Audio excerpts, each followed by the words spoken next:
Today, I'm joined by Ashtyn Johnson. She is a running and lifting coach, and her company's called Propulsion. Yes. Yeah. Wave to everybody. Ashtyn, they live in these cameras here. Phil,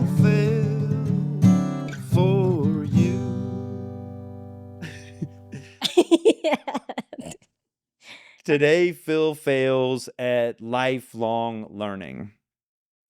Ashtyn has invested a ton of time throughout her life getting certificates, going to school, kind of like iterating on growth, iterating on improvement that's around kind of like, how would you describe it?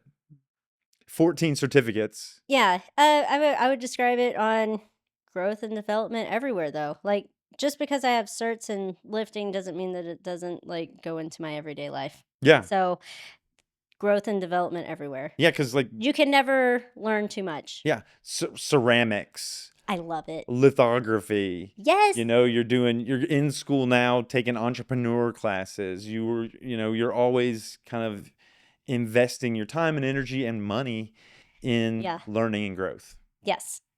That helps you in a bunch of different ways. Yeah. I mean, I think it makes me a better coach too because I get to problem solve in different ways, which then helps me be able to approach any of my clients in different perspectives. Mm-hmm. Yeah. Probably to relate to people.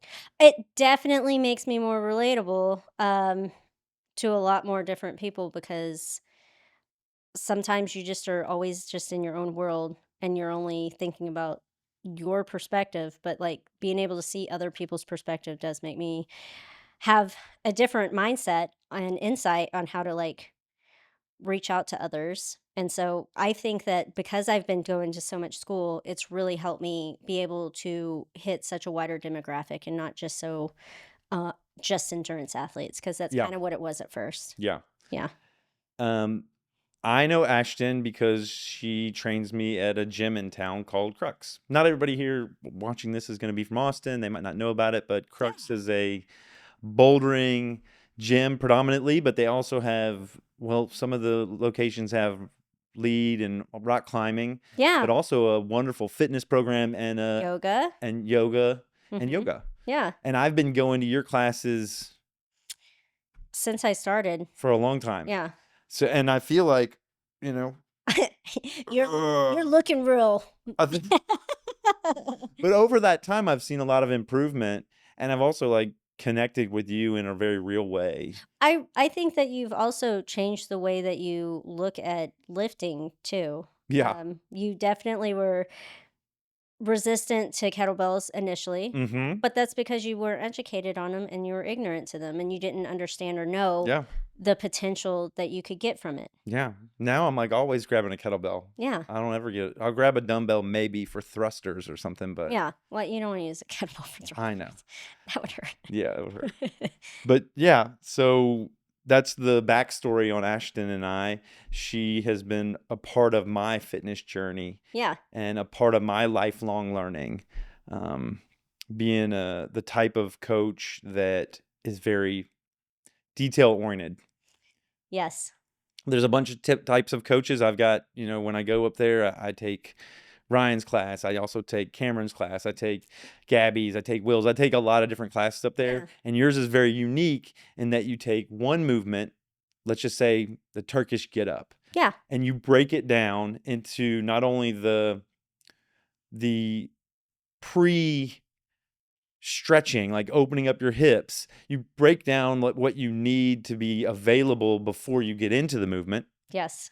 Then you show the movement in like, for Turkish get-ups, I think we did 3 days of it. It was like just the beginning before you even stand up, and then it was like standing up, and then it was like getting back down, and it was really intentional and detail-oriented. Yeah, so I broke it down like that week to week because there's so much to learn about the Turkish get up and it's so many movements in one specific movement. And so I did it a couple of times. And one of the first times that I did it, I broke it up and just had people doing floor press and then half get up. And then like the next week, it was working just overhead back lunges, which Mhm. is a portion, but not like necessarily like top down of the get up. But I broke it down to simplify it so that people could chew it a little bit more and actually understand what they're doing instead of just trying to get from the ground and stand up and maybe do it inappropriately or unsafely, which Yeah. is what is the whole reason I am so detail oriented is for safety and longevity. I want people to be able to do the things that they want to do for as long as they want to do it, as long as they can, Yeah. and do it well and not be inhibited by injury or chronic disease or anything like Heck yeah. yeah. And you apply that same methodology to whatever it is we're learning, whether it's pull-ups, whether it's, Yes. push-ups, whether it's, pistol squats, whether it's, I've gone through a lot of these movement types with you. And now in all the other classes, when they're like, "Hey, we're doing this," and everybody gives a demonstration of it. Yeah. You're in my head. Yelling. little action in my head, like, okay, stop at every section of the movement and do Yeah. it. Think about each section, and then move on to the next section. And like, this is how you do it. Whether it's the way that I move my hand out from my knee when I'm, all those things. Moving with intention. Yeah, Yeah. Moving to breath, moving with intention, learning how to recognize and kind of respect the weight because doing it with a weight or without a weight, you notice like, oh, there's a lot more to it. yeah, Like the yoga block for yeah. the get up, hmm boy, how difficult. Balancing the yoga Yeah, block. Yeah, because it's light. It's nothing, but it's more tangible than nothing in your hand. yeah. It gives you that feedback to say, hey, slow down, buddy. And you're looking at it Yeah, just like you're looking at the kettlebell. You're yeah. looking at that weight. Yeah, it gives you visual feedback so you can see something visually in your hand, and it's going to be the distance that a kettlebell will be. It's not hmm going to be further away, so you're not like looking somewhere on the wall. You're actually looking at a physical thing. And then it makes you have to balance it, which makes you have to slow down. Heck yeah. So you use all of those tools in each exercise. And today we're talking about lifelong learning, and it'll be kind of through the lens of fitness to some Yeah, extent. yeah. The next thing we're going to do is do Phil Fails 5 questions, Sweet. where I ask you 5 questions about lifelong learning.